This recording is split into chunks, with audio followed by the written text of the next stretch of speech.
خواتین و حضرات السلام علیکم۔ 1965 کی جنگ کے دوران پاکستان کی سلامتی کے لیے یہ اشد ضروری تھا کہ پاک فضائیہ پوری جنگ کے دوران فضاؤں میں اپنی عملداری اور حکمرانی قائم رکھے تاکہ زمینی جنگ کے تمام آپریشنز اور پلانز صحیح طریقے پر پایہ تکمیل کو پا سکیں۔ ٹیکنالوجی اور عددی اعتبار سے برتری نہ ہونے کے باوجود یہ ایک بہت بڑا چیلنج تھا، جس کے اصول کے لیے پاک فضائیہ نے ایک جارحانہ اور نڈر انداز اپنایا، جس نے بالآخر ملک کی فضائی حدود کو ناقابل تسخیر ڈھال فراہم کی۔ یہ کامیابی بنیادی طور per air marshal Asghar Khan کی دور اندیشی اور قائدانہ صلاحیتوں سے منسوب ہے۔ وہ دوسری جنگ عظیم کے تجربہ کار لڑاکا پائلٹ تھے اور پاکستان کی آزادی سے پہلے برما میں اپنی خدمات انجام دے چکے تھے۔ وہ نوزائیدہ ملک کی فضائیہ کی اس کمیٹی کے بھی رکن تھے جو دو نئی بننے والی ریاستوں پاکستان اور ہندوستان کے درمیان دفاعی اثاثوں کی تقسیم کے لیے بنائی گئی کمیٹی کا حصہ تھے۔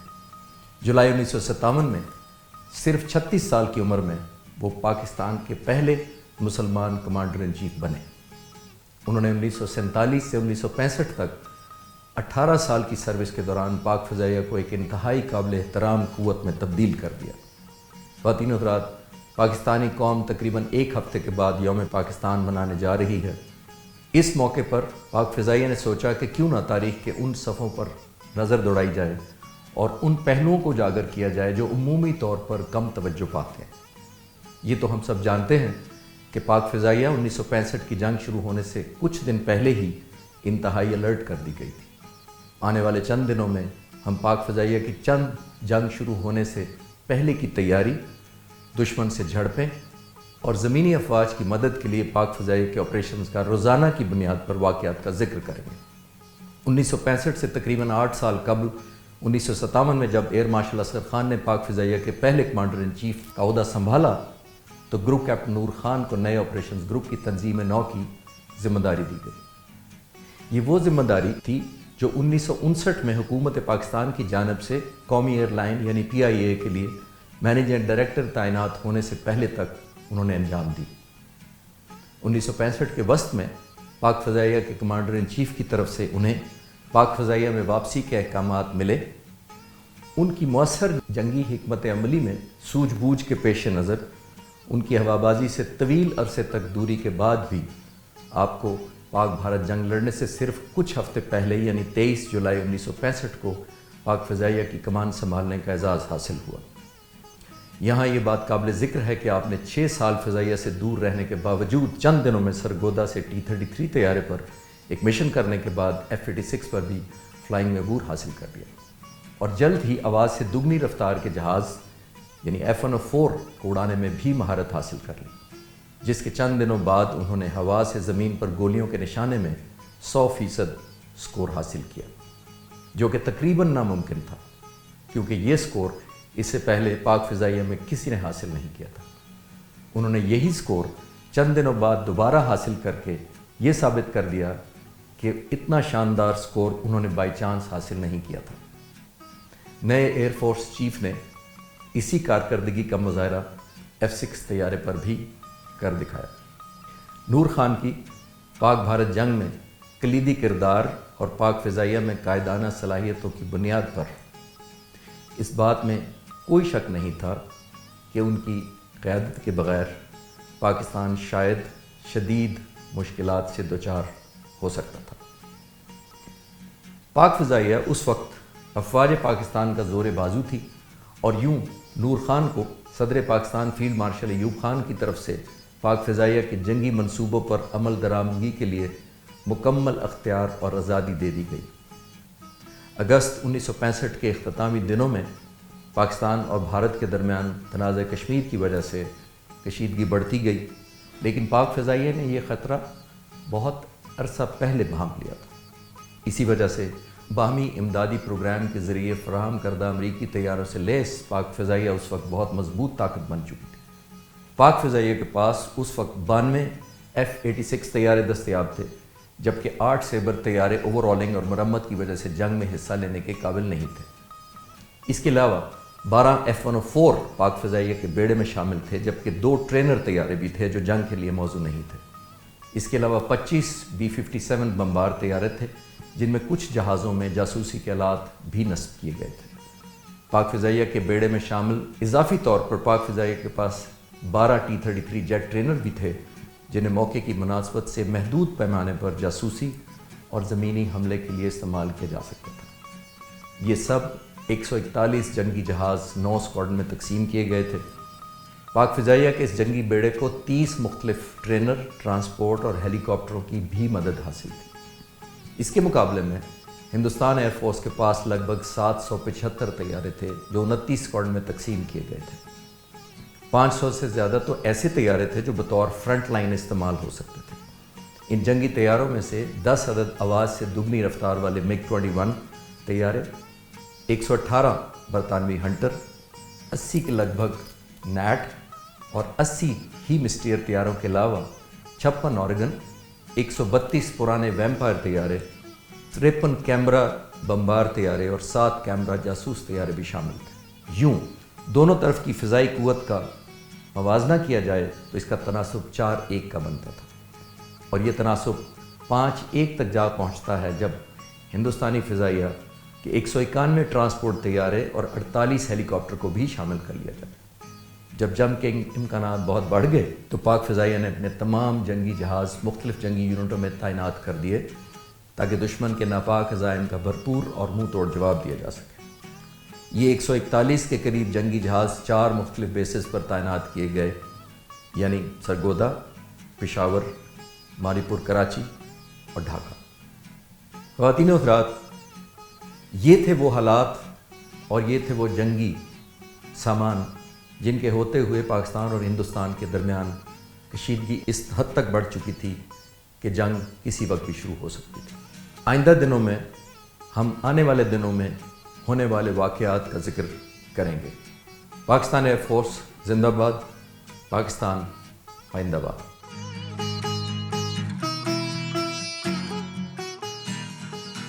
خواتین و حضرات، السلام علیکم۔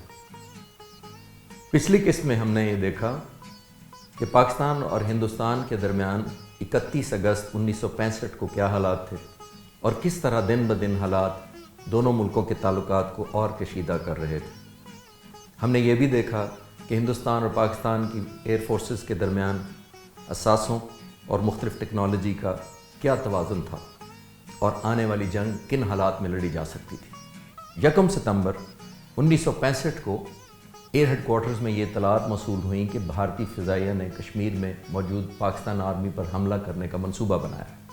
اس بات کی تصدیق کے لیے year vice marshal Noor Khan نے ایک بار پھر بھرپور قائدانہ صلاحیتوں کا مظاہرہ کرتے ہوئے چھم سیکٹر پر دشمن کی نقل و حمل کا خود جائزہ لینے کے لیے فیصلہ کیا۔ انہوں نے ایک تربیتی طیارے T-37 میں چکلالہ سے اڑان بھری، گجرات کے قریب ایک چھوٹی سی ایئر فیلڈ پر جا اترے، آرمی کے نمبر 1 کور ہیڈ کوارٹر پر جا کر تازہ ترین صورتحال کا جائزہ لیا اور واپس آ کر ساری صورتحال کے تناظر میں جنگی حکمت عملی ترتیب دی اور پاک فضائیہ کو پوری طرح الرٹ کرنے کا حکم جاری کیا۔ نور خان نے پاکستان آرمی کو وہیں سے فوری طور پر یہ پیغام پہنچایا کہ بڑی تعداد میں پاکستان آرمی کے دستے، ٹینک، بندوقیں اور گاڑیاں دشمن کی ہوائی فوج کا آسانی سے نشانہ بن سکتے ہیں۔ اسی اثنا میں چھم سیکٹر پر پاکستانی ریڈار پر بھارتی ایئر فورس کے جنگی طیاروں کو نمودار ہوتے دیکھا گیا۔ زمین پر تعینات کیے گئے پاک فضائیہ کے آبزرورز نے یہ اطلاع دی کہ بھارتی طیارے پاکستان کی حدود میں داخل ہو رہے ہیں۔ پاک فضائیہ کے 2 سیبر طیارے جو فضائی گشت پر مامور تھے، انہیں حکم دیا گیا کہ وہ فوراً دشمن کی طرف رخ کریں۔ یہ سیبر طیارے اسکواڈرن لیڈر سرفراز رفیقی، جو نمبر 5 اسکواڈرن کے آفیسر کمانڈنگ تھے، اور 15 اسکواڈرن کے فلائی لیفٹیننٹ امتیاز بھٹی 20,000 فٹ کی بلندی پر اڑا رہے تھے۔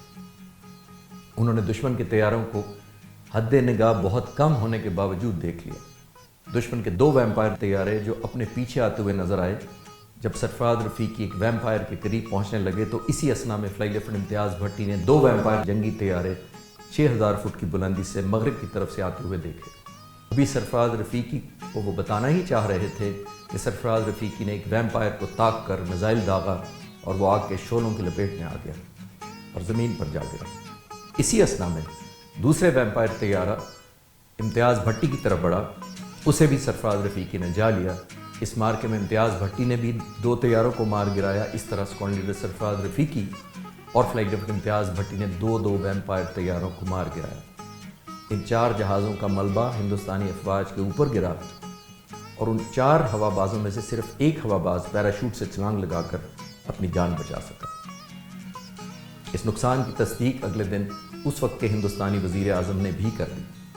پاک فضائیہ کے کمانڈر ان چیف جب میدان جنگ سے واپسی پر اپنے T-37 طیارے پر سرگودا پہنچے تو انہیں یہ خبر ملی کہ پاک فضائیہ نے بھارتی ایئر فورس کے 4 ویمپائر طیاروں کو تباہ کر کے اپنی فضائی برتری ثابت کر دی ہے۔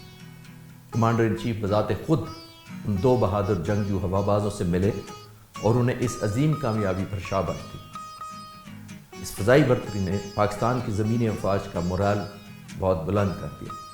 اس مارکے کے بعد نمبر 4 کور کے توپ خانے کے کمانڈر بریگیڈیئر امجد چودھری نے پاک فضائیہ کے کمانڈر ان چیف کو اپنے خط میں لکھا، آپ کی چھم سیکٹر پر پہلی کامیابی نے ہمارے ذہنوں میں یہ بات ڈال دی ہے کہ ہمیں پاک فضائیہ کی موجودگی میں دشمن کی ایئر فورس کی فکر کرنے کی ضرورت نہیں ہے۔ یہ دن تھا 1 ستمبر 1965 کا۔ ہم اگلی قسط میں یہ دیکھیں گے کہ 2 ستمبر 1965 کو کیا حالات تھے۔ پاکستان ایئر فورس زندہ باد، پاکستان آئندہ باد۔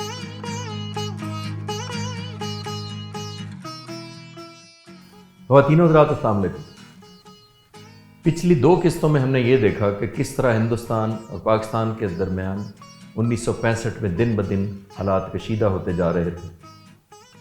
یہ وہ موقع تھا جب 1 ستمبر کو پاک فضائیہ ہائی الرٹ ہونے کی وجہ سے ہندوستان کا نقصان پہنچانے میں کامیاب ہوئی، جس میں ہندوستان ایئر فورس کے جہازوں کی پاکستان کے اندر مداخلت کو چیلنج کیا گیا اور پاک فضائیہ کے ہائیسٹ الرٹ ہونے کی وجہ سے پاک فضائیہ کے 2 پائلٹس نے ہندوستان کے 4 جہاز مار گرائے، اور وہ بھی ہندوستانی افواج کے سامنے، جس پہ ان کو خراج تحسین کسی اور نے نہیں، air vice marshal Noor Khan commander chief Pakistan air force نے دیا۔ اب آئیے دیکھتے ہیں کہ 2 ستمبر کو کیا ہوا۔ 2 ستمبر 1965 کا دن اس لیے حیران کن تھا کہ اس دن ہندوستان کی ایئر فورس کی طرف سے پاکستانی حدود کی کوئی مداخلت نہ ہو۔ اس کی زیادہ تر پروازیں اپنی زمینی افواج کے تحفظ کے لیے اپنی سرحدوں کے اندر ہی کی گئیں۔ پاک فضائیہ کے 4 F-86 طیاروں نے الگ صبح 5:30 پر سرگودا سے اڑان بھری، جس کی قیادت اسکواڈرن لیڈر MM عالم کر رہے تھے۔ طلوع آفتاب کے وقت یہ شاہین ہندوستان کے مین ڈیفنس پوائنٹ یعنی چھمب اور جوڑیاں پر دشمن کی زمینی افواج کو ابتدائی مزاحمت دینے کے لیے بھجوائے گئے۔ اس فارمیشن کے فوراً بعد 3 اور پاک فضائیہ کے جہاز اسی علاقے میں پہنچے، جن کا مشن بھی یہی تھا۔ شاہینوں کے دوسرے سیکشن کی قیادت فلائٹ لیفٹیننٹ یوسف خان کر رہے تھے۔ انہوں نے 4000 فٹ کی بلندی پر چکر لگایا اور دشمن کی نقل و حمل کا جائزہ لیا۔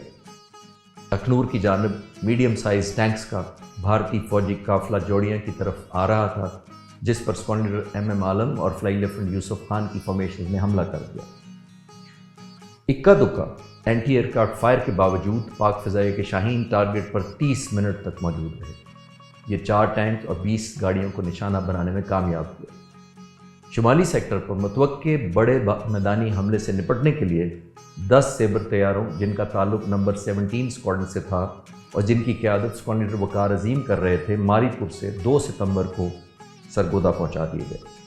اگلی صبح ان کی سسٹر یونٹ یعنی ماری پور سے ان کو جوائن کیا، جن کا تعلق تھا 18 اسکواڈرن۔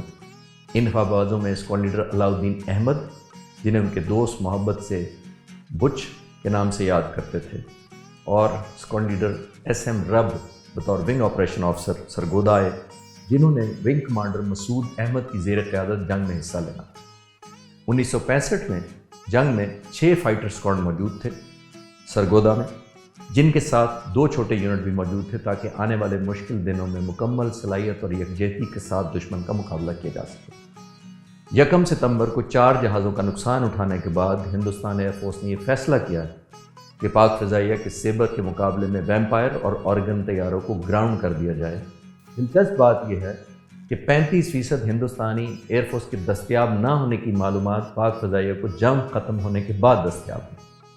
پاکستانی فضائیہ کے کمانڈر ان چیف نے بذات خود جنگ کا حصہ لینے کے لیے اور جائزہ لینے کے لیے یہ سمجھنے میں دیر نہیں کی کہ کسی بھی وقت پاکستانی زمینی افواج کے ہندوستان پر جوابی حملے کی صورت میں پاک فضائیہ کے کاندھوں پر اس زمینی آپریشنز کو کامیابی سے ہمکنار کرانے کے لیے بھاری ذمہ داری عائد ہوگی۔ اسی وجہ سے انہوں نے پاک فضائیہ کے جہازوں کی فلائنگ محتاط اندازے میں جاری رکھنے کا فیصلہ کیا۔ یوں 1 اور 2 ستمبر کا اختتام ہوا۔ پاک فضائیہ نے اپنی پروازیں ملک کے دفاع کے لیے پورا دن جاری رکھی۔ پاکستان ایئر فورس زندہ باد، پاکستان پائندہ باد۔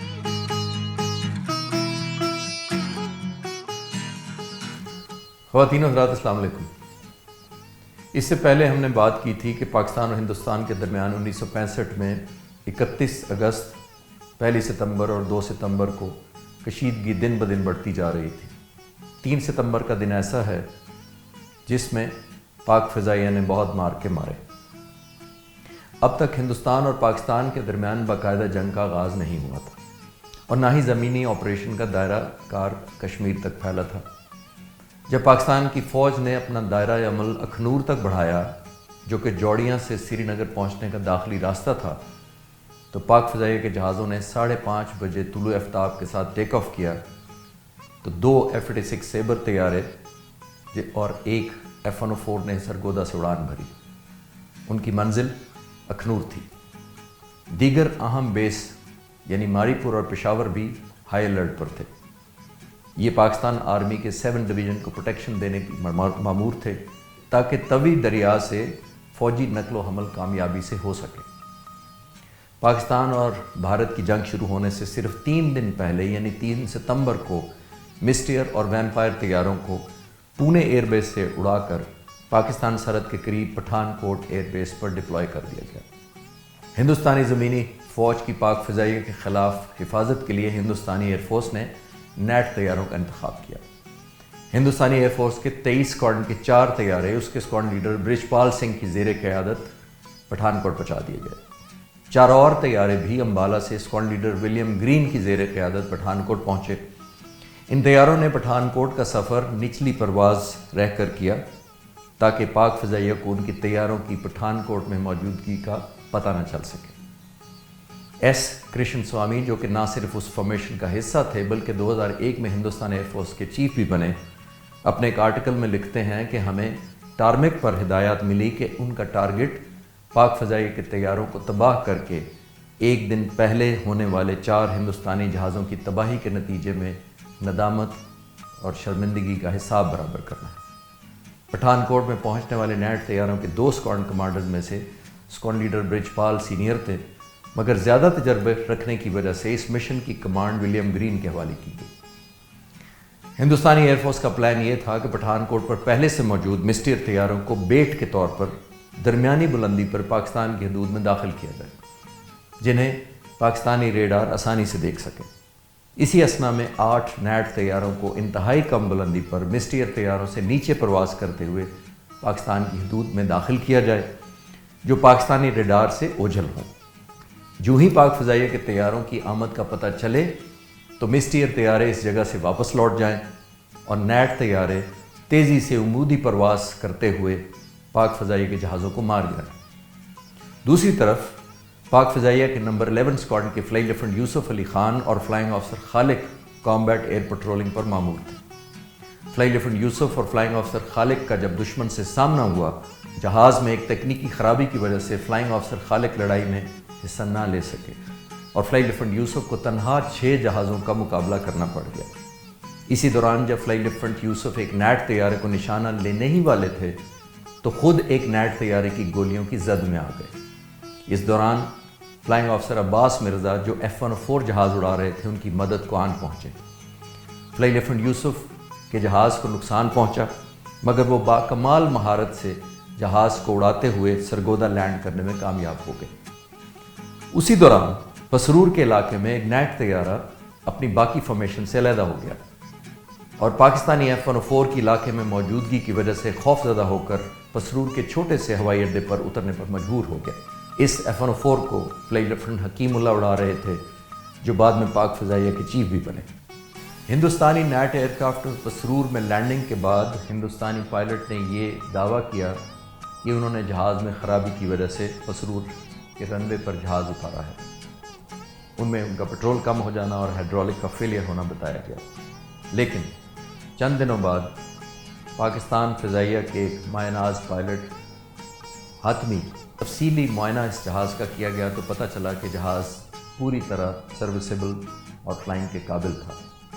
اور یہ بھی بات قابل ذکر ہے کہ اس جہاز کو اڑانے سے پہلے برج پال سنگھ نے یہ دعویٰ کیا تھا کہ یہ جہاز کوئی پاکستانی پائلٹ اڑانا تو دور کی بات ہے اسٹارٹ بھی نہیں کر سکے گا، اور انہوں نے یہ شرط بھی لگائی کہ اگر کسی پاکستانی پائلٹ نے ایسا کیا تو وہ اپنی طرف سے اسے شراب کی بوتل تحفے میں دیں گے۔ یہ وعدہ کرتے وقت اور یہ شرط لگاتے وقت برج پال سنگھ شاید یہ بات بھول گئے تھے کہ وہ خود ایک جنگی قیدی بننے جا رہے ہیں۔ ہندوستانی نیٹ پائلٹ اسکواڈرن لیڈر برج پال سنگھ کو جنگی قیدی بنا لیا گیا، اور یہ نیٹ طیارہ آج بھی پاک فضائیہ کے میوزیم میں وار ٹرافی کے طور پر موجود ہے۔ ہندوستان ایئر فورس نے فلائی لیفٹیننٹ یوسف کے جہاز کو تباہ کرنے کا دعویٰ کیا اور ہندوستانی نیٹ پائلٹ کو اعلیٰ فوجی اعزاز دینے کا اعلان کیا، مگر جب پاک فضائیہ نے فلائی لیفٹیننٹ یوسف کے نقصان زدہ جہاز کی سرگودا میں لینڈنگ کے بعد کی تصاویر جاری کیں تو ہندوستان ایئر فورس کو شرمندگی کا سامنا اٹھانا پڑا۔ اسکواڈرن لیڈر برج پال کو دوران قید ہندوستان ایئر فورس سے برخاست کر دیا گیا، مگر بعد میں ہندوستان لوٹنے پر انہیں نوکری پر بحال کر دیا گیا اور وہ ایئر مارشل کے رینک سے ریٹائر ہوئے۔ 3 ستمبر کے دن کے اختتام پر پاک فضائیہ نے 24 مشن اڑے، جن میں سے 19 سرگودا سے اور 5 پشاور سے اڑائے گئے۔ نیٹ طیاروں کی پسرور لینڈنگ کے بعد وقتی طور پر ہندوستان نے مزید پیش قدمی نہ کی۔ اسی دن commander in chief air vice marshal Noor Khan اپنے کچھ سینئر افسران کے ہمراہ سرگودا بیس پہنچے۔ اس میٹنگ کے بعد یہ فیصلہ ہوا کہ سیبر طیاروں کو 25 سے 30 ہزار فٹ کی بلندی پر اڑایا جائے اور 10 منٹ کے وقفے سے 2 F-104 کو نیچی پرواز کرتے ہوئے F-104 کی فارمیشن سے جا ملایا جائے۔ نیچی پرواز کرتے ہوئے F-104 کو جو ہی دشمن کی آمد کا پتہ چلے تو یہ طیارے نیچے سے عمودی پرواز کرتے ہوئے دشمن کے جہاز پر جا حملہ کریں، مگر آنے والے دنوں میں ہندوستانی فضائیہ کو پاک فضائیہ کو چیلنج کرنے کی کوئی قابل ذکر ہمت نہ ہوئی۔ 3 ستمبر کی شام تک پاک فضائیہ کے الرٹ ہونے کا یہ فائدہ ہوا کہ پاک فضائیہ کے ہاتھ ہندوستان کا نہ صرف ایک جہاز قبضے میں آیا بلکہ ان کا ایک سینئر پائلٹ بھی پاکستان میں جنگی قیدی بنا لیا گیا۔ اگلی قسط میں ہم دیکھیں گے کہ 2 دن قبل پاکستان اور ہندوستان کے درمیان کیسے حالات تھے اور دونوں فوج کی کارکردگی کیسی تھی۔ پاکستان ایئر فورس زندہ باد، پاکستان پائندہ باد۔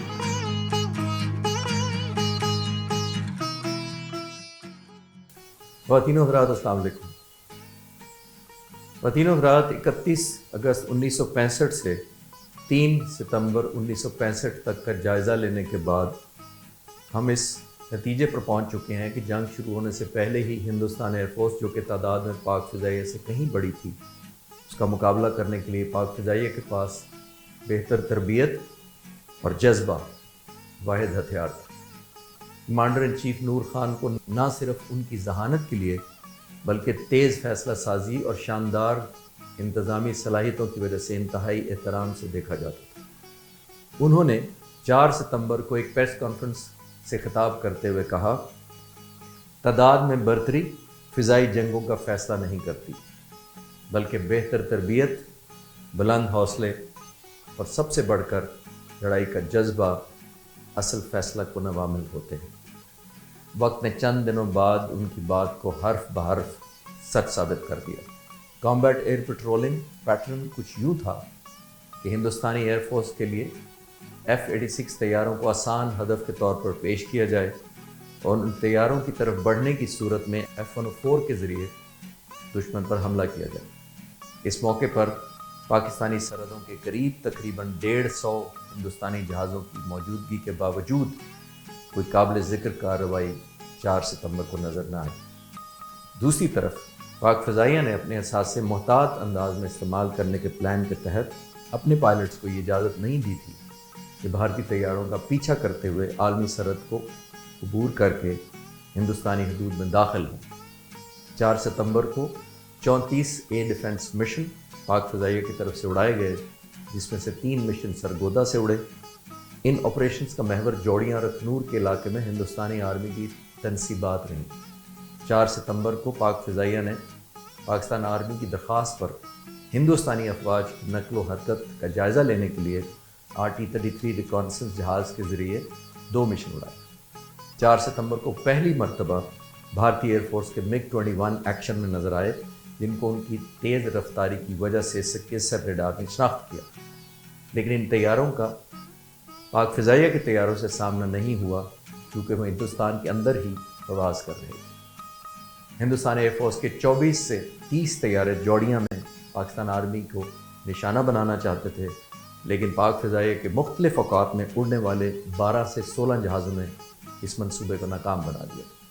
4 ستمبر کو اسکواڈرن سجاد حیدر نے کمانڈر ان چیف کے پشاور کے دورے کے موقع پر ان سے درخواست کی کہ ان کے اسکواڈرن کو بھی دشمن کے خلاف کارروائیوں میں شمولیت کا زیادہ موقع دیا جائے، کیونکہ اس وقت تک زیادہ تر آپریشن سرگودا سے ہو رہے تھے۔ کمانڈر ان چیف نے پشاور کے جہازوں کو نیپام بم، راکٹس اور بموں کے ساتھ لیس کرنے کی اجازت دے دی، مگر بدقسمتی سے جنگ شروع ہونے تک یہ جہاز اپنے حصے کے مشن نہ اڑ پائے۔ خواتین و حضرات، جنگ دن بدن ایک شکل اختیار کرتی جا رہی تھی، جس سے چند دنوں میں یقینی طور پر بچنا محال نظر آتا تھا۔ خواتین و حضرات، 4 ستمبر 1965 تک ہندوستانی افواج کے نقل و حرکت اور پاکستان کے بارڈر کے قریب بڑی تعداد میں موجودگی اس چیز کا پیش خیمہ تھی کہ جنگ اب چند دنوں کی بات ہے۔ اگلی قسط میں ہم دیکھیں گے کہ جنگ کس طرح انفولڈ ہوا چاہتی ہے۔ پاکستان ایئر فورس زندہ باد، پاکستان پائندہ باد۔